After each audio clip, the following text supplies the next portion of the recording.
Welcome to Hairenik Media's Newscast. I'm your host, Alison Tamizian Muse in Boston. This week we'll be discussing the new music video that's going viral on Armenian social media networks and why its message, a tribute to Armenia's various cities, is a bold statement under the current ruling authorities. We'll also be taking you to the Artsakh Independence Day commemoration, marked for the first time solemnly in Yerevan, and we'll be giving you a preview of our AYF Olympics 90th anniversary coverage from Detroit. But first, let's bring in our Yerevan correspondent, Nare Navasardian, for more. Welcome, Nare. Hi, Alison. So, Nare, tell us about Hayat Project and their new hit song. Hayat Project is a band from Gyumri, and they've been around for, I don't know, at least we've known since 5 years. And their recent song is in collaboration with Ruben Mkhitaryan, who was also the author of the anthem for Dabush for the Homeland movement. And it's in just a few hours, I believe it just went viral, and it got like 500,000 views in just a few hours. And it featured people who were trying to find their hometowns, and some were upset they were not finding it. And there were this cute lyrics about, matching the Gyumri to Yerevan and different places. I don't know, Vartenis to Spitak, and finally Artsakh to Armenia. And as difficult as it is right now, considering the political developments that happened with essentially the representative of Armenia,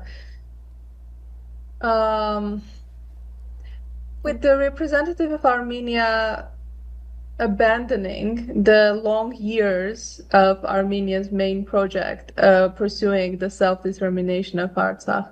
We saw that the people are overwhelmingly pro-Artsakh, and in the comments, the one that got the most likes is from this 26-year-old guy who also served in the army, and he's mentioning that Armenians still have to make their statement. He mentions how difficult it is to maintain this sense of national pride, national unity in these difficult times. But, it's a message that apparently resonated with a lot of people. So let's listen to a clip, and I'd like the audience to see if you can catch which lyrics are really gaining attention. Ես քո Գյումրին եմ դու իմ Երևանը Ես քո Արցախն եմ դու իմ Հայաստանը Ես քո Արաքսն եմ դու իմ Որոտանը Ես քո Այգեպանն եմ դու իմ Բուրաստանը Ես քո պայքարն եմ դու իմ Հայրենիքը Ես քո լեռներն եմ դու իմ հարսանիքը So, you're my mountains, I'm your wedding. Nare, what is this reference to mountains in a wedding for those in our audience who are not familiar with the connotation?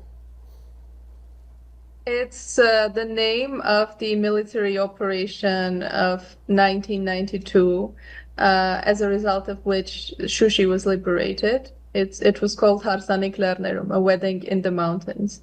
So this part of the song is essentially promise of a revanche, a promise of a return. And yeah, it's the message is that we will still have this type of military operations in defense of our interests. So why is this such a bold statement in today's Armenia? When the administration of Nikol Pashinyan, meanwhile, seems to be dead set on appeasing Azerbaijan, on, so-called peace at any cost. Why do you think, this resonates so much? Well, we Armenians have found themselves in these strange times where everything that was championed by the previous government, from the genocide recognition to Artsakh self-determination, is now marginalized by the current state authorities. And so everything that's pushed to the margin, I guess it becomes very attractive for for the youth, it becomes like counterculture, and this statement of saying, it is possible to deoccupy Armenia, to return, to put a government in place that will stand by our people, our resources, and our interests. That's essentially, it's a very frightening thing, because everything national or nationalistic is very scary for a civil contract. And This is why they're if we're shifting just the going to focus look to the other side of the screen, I just wanted our audience to see all of the kind of the flood of comments that were under this YouTube video, which has gotten over 500,000 views since it went up, and it just seems to be a massive responses and overwhelmingly positive. But Nare, maybe you can tell me, what are regular people saying when they share this video that you've seen on your social media networks? What do they like about it? And, has it gotten any backlash? Are there any haters who don't like this message? Well, as you know, there's a big segment of loyalists that are very much against any mention even of the 90s victory, that are saying that we essentially lost when we won, or as soon as we won, and that we should have, exchanged our victory for a loss as soon as we could. So this segment was just not really happy about the return of Artsakh into the mainstream in such a big way. Because for a long time, when Artsakh was Armenian, a lot of people considered the issue was resolved. It was going to stay like that forever. They were taking the status quo for granted. And even there was this dismissive attitude in the youth of like, yes, of course, this is just another Mars, this is another province. But now, after this monumental loss, we see this like reawakening, and especially Artsakhites, they feel very touched by this song and when they share it. And I think this is what a lot of people now want to see, the unity that Artsakh and Armenia had before. It apparently was worth more than people thought it was. Indeed, indeed. So I think, that leads us to our next topic, which is Artsakh Independence Day, which once was celebrated with great pride and fanfare in the capital, Stepanakert, and this year for the first time in Yerevan.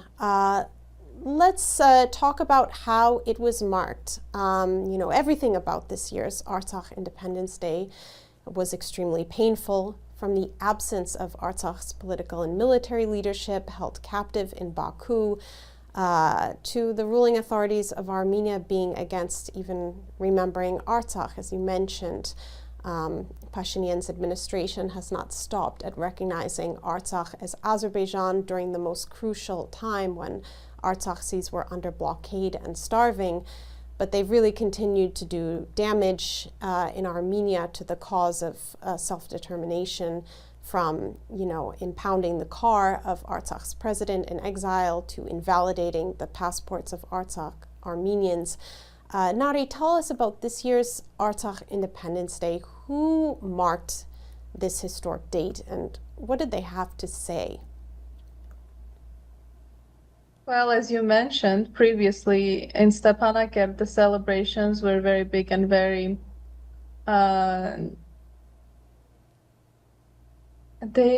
victorious. There was this sense of a nation that had won and had fought for its freedom and won.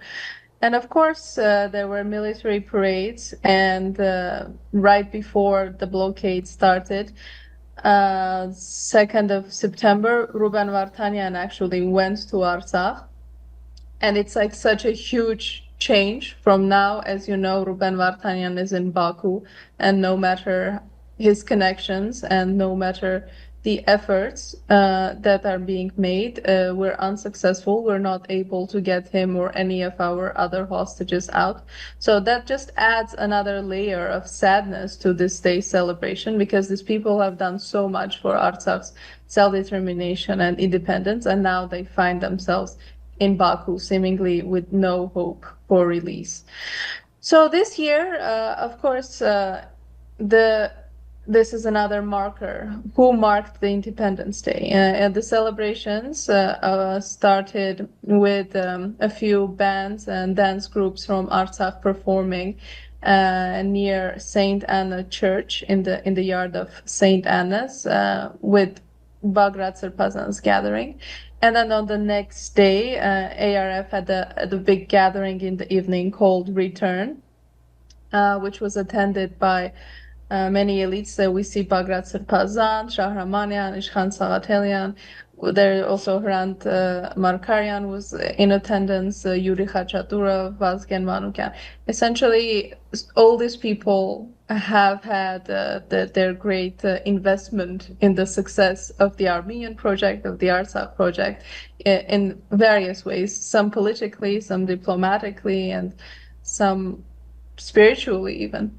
So, yes, the Armenian Apostolic Church was represented. There were messages of the return of Artsakh being on the agenda and the necessity of keeping it on the international community's agenda. And there was this idea, there was a documentary film presented that championed the idea that this is an unfinished battle, essentially. This was the name of the documentary, an unfinished battle. And it told the Artsakh side of the story, because the media in Yerevan is all essentially dominated by this governmental discourse that's always like, why didn't Artsakhis fight? Why did they leave? Samvel Shahramyan should have never signed it. All these like murky questions that distract from the main point. Indeed, and even just to hold this event, as I understand, was a huge challenge in Pashinyan's Armenia. As I understand, I believe Garnik Danilyan, the MP, said that they had wanted to reserve Yerevan's largest stadium. They were rejected, clearly on political grounds, but they finally did secure a venue. And it's very telling, of who was there, who wasn't there, who stands for, the Armenian cause, and who wishes Artsakh could just, disappear forever and not have to interfere in their plans. Let's go to a clip of the ARF's Ishkhan Sagatelian to hear what he had to say. What was the message of the Supreme ARF Council of Armenia? Շատ հստակ ուզում եմ ասել, դուք չեք պարտվել, դուք դավաճանվել եք, Արցախը չի ընկել, Արցախը հանձնվել է,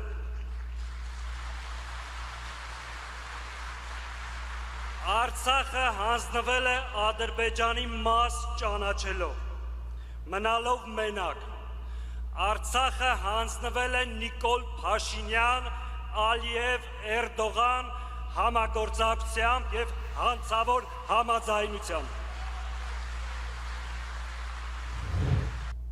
So Nare, what did the chair of the ARF Supreme Council of Armenia have to say on this occasion? What was his main message? The message, it went on to address other very important points, but the message that we saw today was that in reality, Artsakhis haven't lost. Artsakhis have been betrayed. They've been sold out to our enemies by Pashinyan, by recognizing Artsakh as Azerbaijan, by taking the Armenian army out of Artsakh, by essentially doing nothing when Artsakh was under blockade, as in waiting for the international community to condemn things without taking any action, which was not something that we did in the 90s. Even though Artsakh was again blockaded in the 90s, we actually flew over to provide aid and supplies to Artsakhis. So yes, it was about Armenia just abandoning the negotiations and taking the side of the oppressor against their own people, against Artsakhis. So this is something that we have to fight for, to write this into the history. Instead of saying Artsakhis lost, we should say that they were left alone and that they were betrayed by what was supposed to be also their government. Indeed. Thank you, Nare, for this analysis, and let's meet again next week to discuss all developments. So the genocide of Artsakh was not forgotten at this year's AYF Olympics in Detroit, which is an annual occasion for Armenians from across the eastern region and beyond to gather and form bonds for life. Let's hear what the Homenetman Scouts had to say about carrying the flag of Artsakh at this year's AYF Olympics. How does it feel to carry the Artsakh flag? I feel a lot of habardutun, like I feel really proud and like it's just it's an honor. I got lucky enough to hold it up. I just held it up and I saw like waving in the flag and I just felt like I have such a burden to carry on my back to hold the flag like that. But What's your name? Tero Hatsakordzian from Detroit. Next, I have the results of women's long. So that was our show for today. Let's leave you with a little clip from the Hayat Project's latest song.